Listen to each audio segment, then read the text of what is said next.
Yagami is one of the top students in Japan. He aspires to be a great detective one day like his father, and is a gifted intellect destined for greatness. But lately, he's been feeling like there is an urgent need for justice, as he is very frustrated with all the crime going on, and feels like the world is rotting. Meanwhile, in the shinigami realm, a god of death called Ryuk stole another god of death's notebook and dropped it into the human realm because he thinks it would be entertaining to see what a human would do with it. For what seemed a normal day in class, Light observes a notebook that falls from the sky. There is no logical explanation for this, so as anyone probably would, he goes to pick it up and check it out. When he's reading its contents, the notebook says that it has the power to kill anyone just by simply writing their name and thinking of their face. If the cause of death is written within the next 40 seconds of writing the person's name, it will happen. However, if the cause of death is not specified, the person will simply die of a heart attack. Light is in disbelief of it, and thinks it's some kind of prank, but holds on to it anyway as he is curious. When he gets home, he reads the rest of the rules, and after some time of thinking about it, he decides to try out the notebook. However, just when he harnesses the pen, he thinks if doing this would make him a murderer, but bets it won't work anyway, so he checks the news and finds a criminal holding 8 people hostage at a daycare center. After seeing the criminal's name and face, he writes his name in the death note.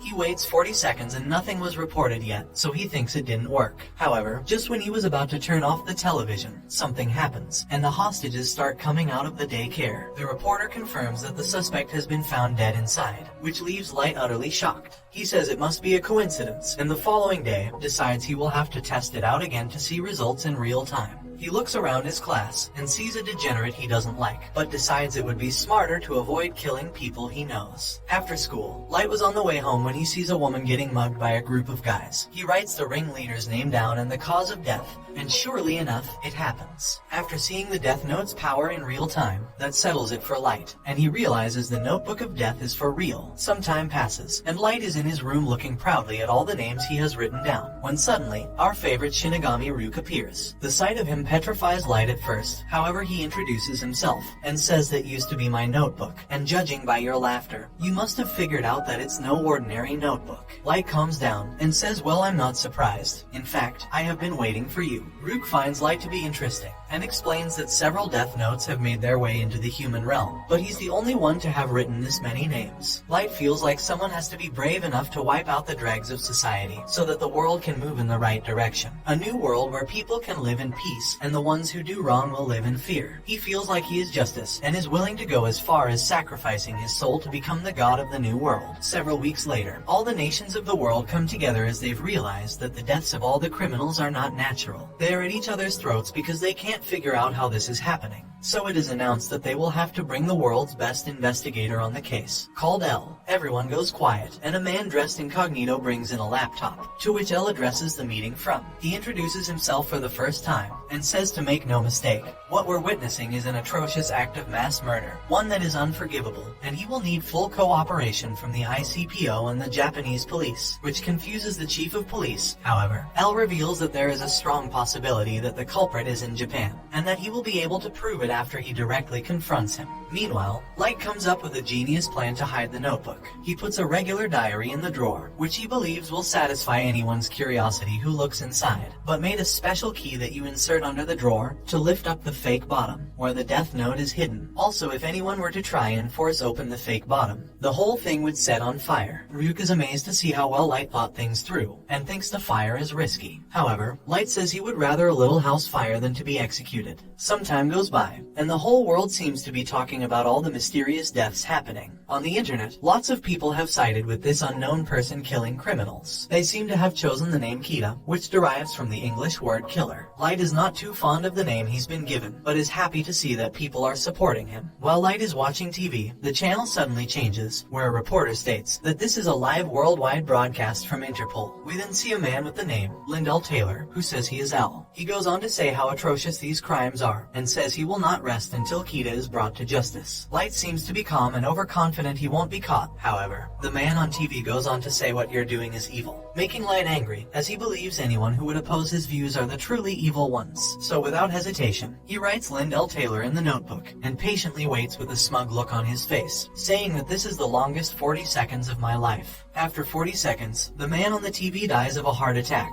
and Light begins mocking him. But just a few moments later, L pops up on the screen, startling questioning Light. He is shocked that his plan actually worked, and says that he wouldn't have believed it if he hadn't just witnessed it. That someone can kill without being there in person. L says, "Listen to me, Kita. The man you just killed on television was an inmate whose execution was scheduled for today. That was not me," and provokes Light, saying, "Kill me." However, Light can't, because he doesn't know his face, so L deducts right there that he must need a face as well as a name to kill. L also reveals that although this was announced as a worldwide broadcast, they're only broadcasting in the Kanto region of Japan, so now he knows where he is. Ryuk is impressed by L, who goes on to say that he didn't expect things to go this well, and it won't be long until he can sentence Kita to death. When the broadcast ends, Light becomes infuriated that he'd been completely outsmarted and fell right into L's trap. He says he will accept his challenge, and they both then say at the same time, "I will hunt you down wherever you're hiding, and I will eliminate you. I am justice." And that is how the greatest battle of intellect began. When continuing to investigate, L notices that criminals are dying at certain times. To be exact, it coincides with the free hours of a student. He shares this with the Japanese police, and also deduces that the culprit has a very childish concept of right and wrong, so the likelihood that they're dealing with a student is even higher. Some time goes by, and the timings of the killings have changed. L realizes this, of course. However, he believes that it's no coincidence that as soon as he shared his deduction with the Japanese police, the times changed, as if it were to contradict that theory. So now, L believes there is a high chance that Kita is someone with connections to the Japanese police. Many detectives decide to quit the case, as they're afraid of Kita.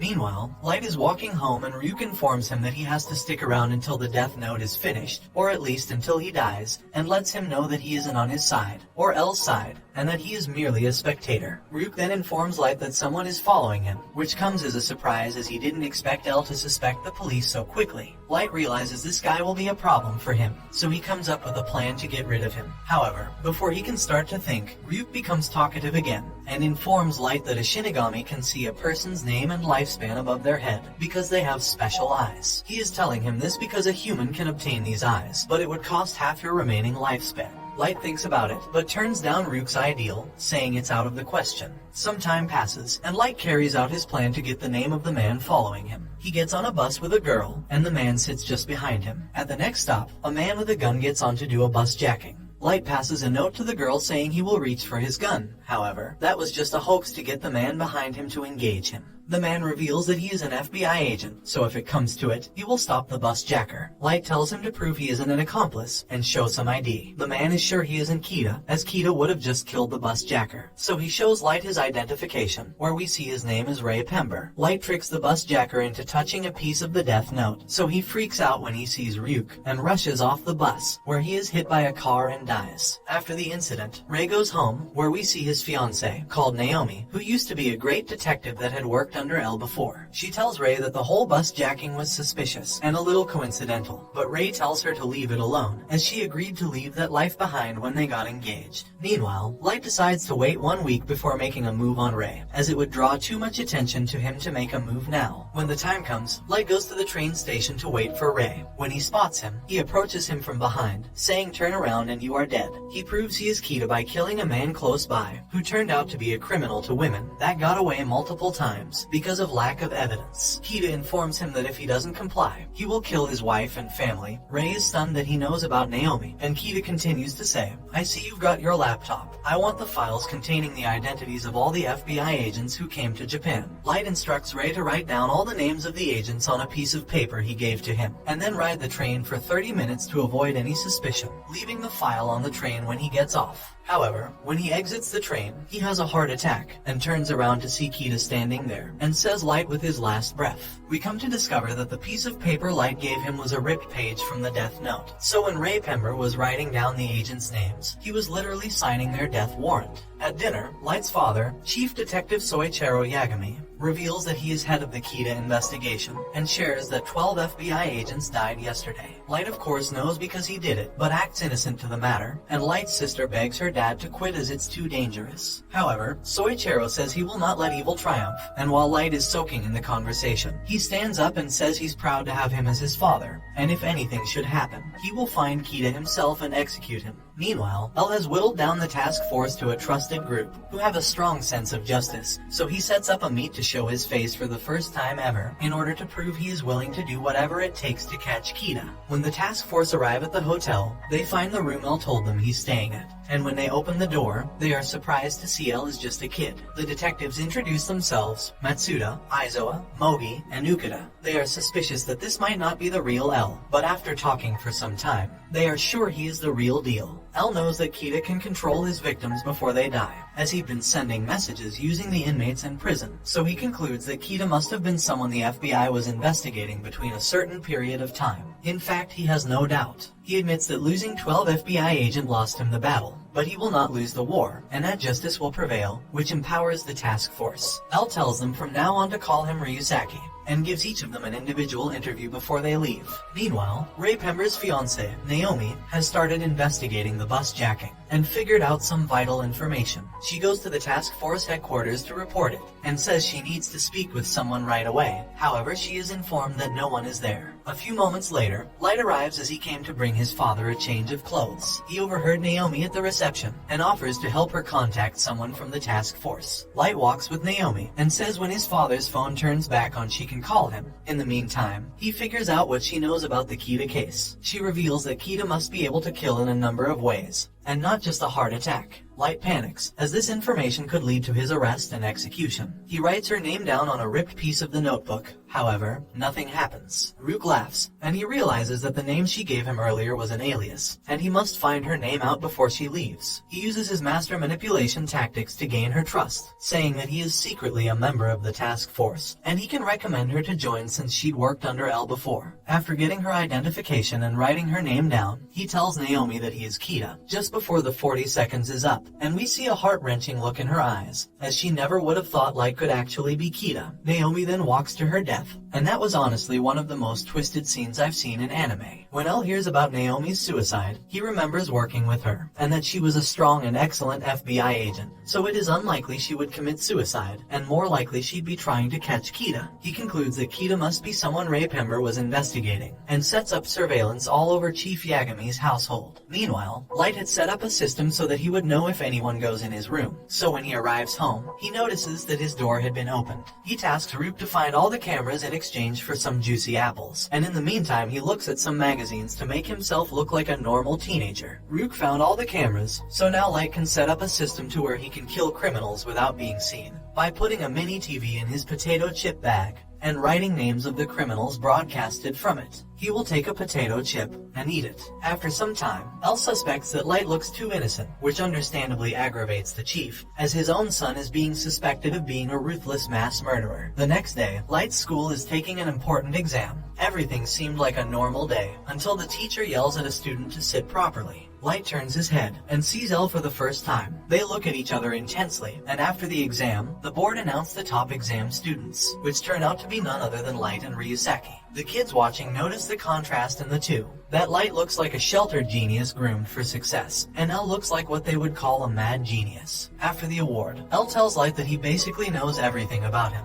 and that he has some important information regarding the Kita case. Light doesn't know why this guy is even talking to him. However, Ryusaki drops the bombshell and says I am El, to see how he will react. Light is freaking out in his mind, but tries to keep it together and says he has nothing but respect and admiration for him. El is just under 5% sure Light is Kita, and has a strong feeling he is not wrong to suspect him. When Light gets home, he rages and says, "Damn it, he got me. I've never been so humiliated." Ryuk is surprised to see Light so angry, because he is usually so calm. Light knows if he manages to kill El now, it will make it obvious that he's Kita. He realizes that he underestimated El, and declares that the fight is on, making an evil laugh. He realizes that they have no hard proof on him, so it will be a contest between him and El. A battle of wits. On the surface they'll be classmates, but in reality they'll actually be investigating each other. Light announces that in time, he will earn his trust, and once he's told him what he wants to know, he'll kill him. Comment if you would like a part 2. Don't forget to like and subscribe, and turn on the notification bell so you never miss out on another video. See you in the next one, take care.